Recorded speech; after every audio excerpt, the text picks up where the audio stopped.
Bonjour à tous, petits et grands, pour ce nouveau quart d'heure Domini. En ce mois de juin où nous honorons davantage le Sacré-Cœur de Jésus et sa présence dans l'Eucharistie lors de processions du Saint-Sacrement à la Fête-Dieu, nous désirons vous faire découvrir aujourd'hui la vie d'un jeune garçon, Hermann Cohen, que voilà, devenu frère Augustin Marie du Très-Saint-Sacrement. Hermann Cohen est né en Allemagne en 1821. Sa famille est juive, comme celle de Jésus. Mais son papa, qui est banquier, va être ruiné. Aussi, Hermann, qui a un grand don pour le piano, et encouragé par son professeur, la famille va aller à Paris pour qu'il puisse développer ses talents. Arrivé à Paris, Hermann n'a que 13 ans. Il est confié alors à Franz Liszt, un grand musicien renommé de l'époque, pianiste lui aussi, et Hermann deviendra son meilleur élève. Liszt l'emmène dans tous ses concerts, dans tous ses salons, et pour qu'il puisse se faire connaître. Ainsi, Hermann pouvait jouer pendant une demi-heure pendant chaque concert de Liszt.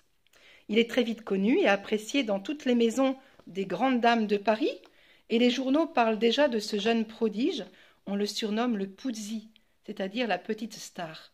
Et on se dispute pour l'entendre. Inutile de vous dire, pendant ce temps, l'inquiétude de sa maman. Elle le voit revenir à 1h du matin, 2h du matin, 3h du matin. Et Hermann devient à la maison de plus en plus exigeant. Il se croit quelqu'un de très important. Alors tout le monde doit être à son service. Dès qu'il revient, à 16h, à 3h du matin par exemple, il faut que son bain soit prêt, que le repas soit prêt, que quand il joue, quand il dort, il faut faire le silence dans la maison. Quand il se met au piano, il faut que personne ne fasse de bruit. Ça devient très difficile pour son frère et sa sœur.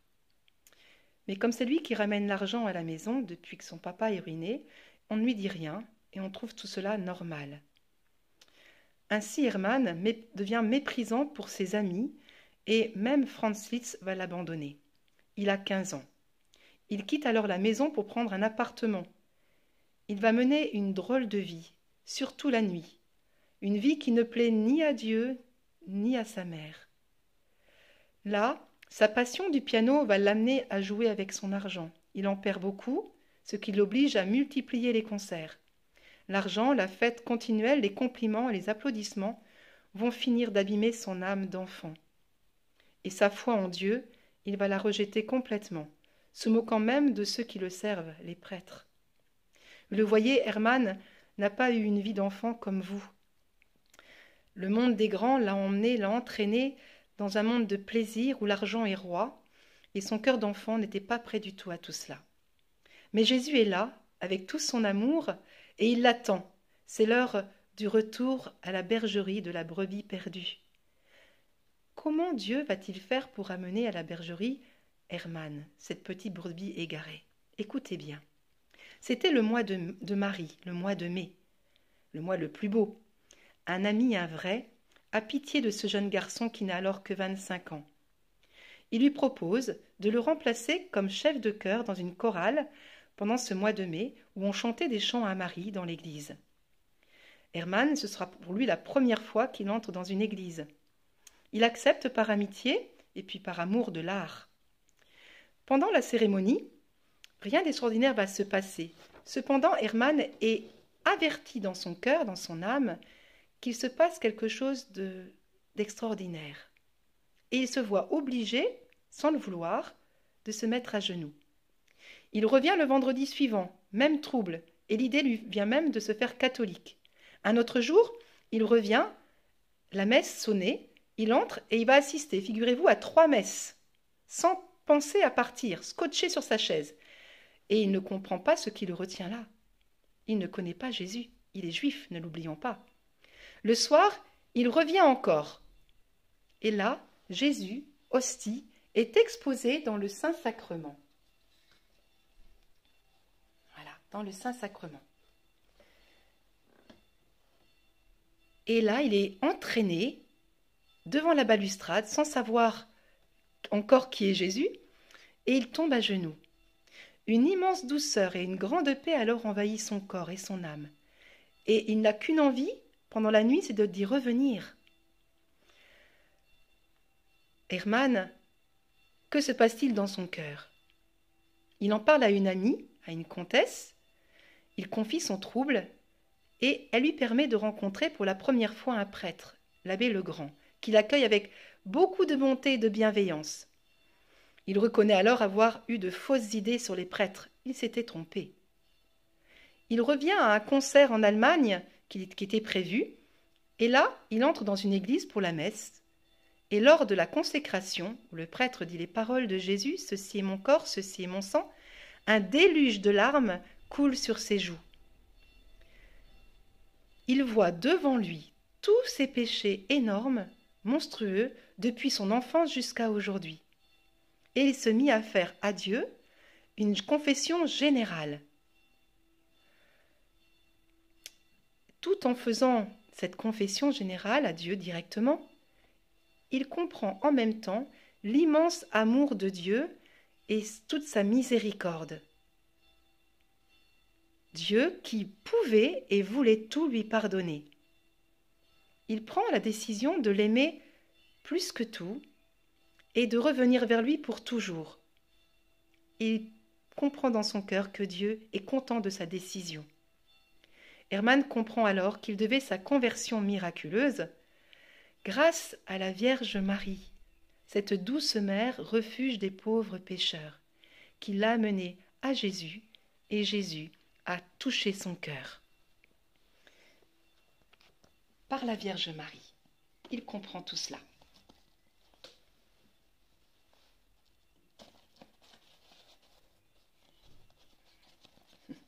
Petit détail. Il comprend tout cela grâce à la Vierge Marie. De retour à Paris, l'abbé Legrand le prépare au baptême. Il a 26 ans et ce jour béni arriva le 28 août 1847. Il prend le prénom d'Augustin.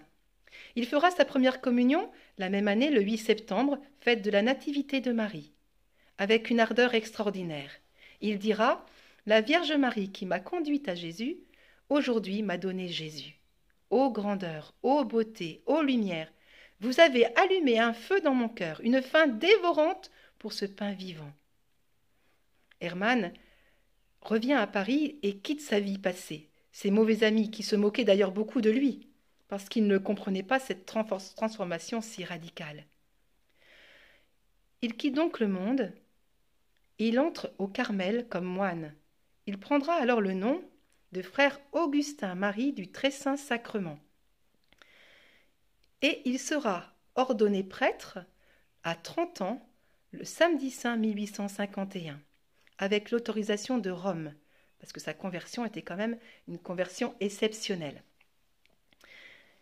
Il sera invité par son abbé à dire une première messe à Paris.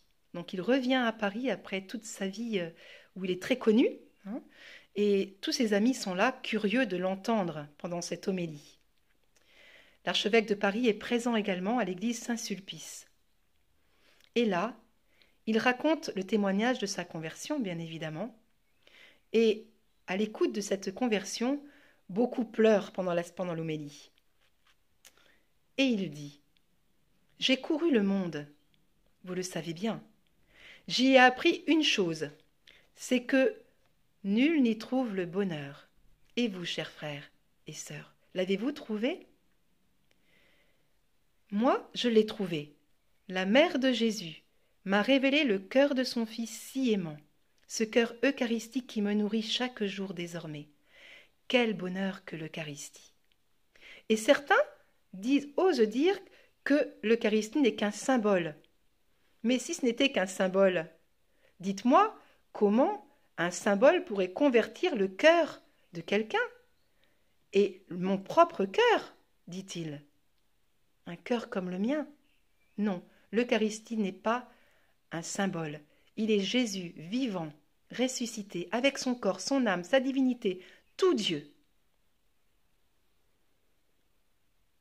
Avec le Père Augustin-Marie, qui a eu un grand zèle ensuite pour faire connaître et aimer Jésus dans le Saint-Sacrement, nous allons prier ensemble le cœur de Jésus. Il a voulu allumer le feu de l'amour eucharistique dans tous les cœurs, et aussi faire aimer sa si précieuse et douce mère, la Vierge Marie. D'ailleurs, il avait promis, quand il a été ordonné prêtre, à chaque homélie, il a promis de parler à la fois de l'Eucharistie et de la Vierge Marie, qu'il n'oublierait jamais de parler de ces deux événements, deux personnes qui ont touché son cœur. Avec lui maintenant, nous allons honorer le cœur de Jésus eucharistique, afin que ce cœur si brûlant d'amour pour nous enflamme nos cœurs d'enfants. Sachez aussi qu'Hermann a touché le cœur de sa propre sœur Henriette et de son petit-neveu. Son petit-neveu, sa sœur, va se convertir en cachette de son mari, qui était juif lui aussi. Et le petit Georges, son petit garçon, va se rendre compte que sa maman a beaucoup changé. Et un jour qu'elle revient de la messe, il va lui demander « Maman, dis-moi, tu t'es fait baptiser, hein ? Moi aussi je veux être baptisé comme oncle Augustin-Marie. Je l'aime bien, oncle Augustin-Marie, et il aime Jésus. Je veux aimer Jésus moi aussi. » Alors, il demande à sa maman, « Maman, quand tu reviendras de la messe, promets-moi de me prendre dans tes bras et de me serrer très fort sur Jésus, afin que moi aussi je sente la présence de Jésus en toi. » Et ce petit Georges sera aussi baptisé quelque temps plus tard, en cachette. Quand son père l'apprendra, il enlèvera son enfant de sa mère et l'emmènera dans un collège en Allemagne, juif, pour qu'il oublie Jésus. Mais ce petit garçon, Georges, dira à oncle Augustin-Marie, « Mon oncle, ne t'inquiète pas pour moi, car plus on cherche à me faire oublier Jésus, plus je l'aime davantage. Ils n'y arriveront pas. » 6 mois après, Georges sera renvoyé à sa maman. Je ne sais pas si la propre maman d'Hermann sera convertie. On ne le sait pas, Hermann ne l'a pas su lui-même avant de partir dans l'autre monde. Mais en tout cas, eh bien, avec Hermann, avec plutôt frère Augustin, Marie du Très Saint Sacrement, honorons maintenant le cœur de Jésus ensemble. Et chantons à Jésus, Eucharistie dans le Saint Sacrement. Cœur de Jésus, brûlant d'amour, tu as tant aimé les hommes. Cœur de Jésus, brasier ardent, enflamme nos cœurs d'enfants. Cœur de Jésus, brûlant d'amour, tu as tant aimé les hommes. Cœur de Jésus, brasier ardent, enflamme nos cœurs d'enfants. Voilà, Hermann est devenu ce moine. Avec lui et avec maintenant son cœur enflammé de Jésus, nous allons prier aussi la Vierge Marie, qui a aimé beaucoup le cœur de Jésus, qui l'a porté dans ses bras, qui l'a entendu battre. Avec Marie maintenant, saluons et honorons le cœur de Jésus. Je vous salue Marie, pleine de grâce. Le Seigneur est avec vous.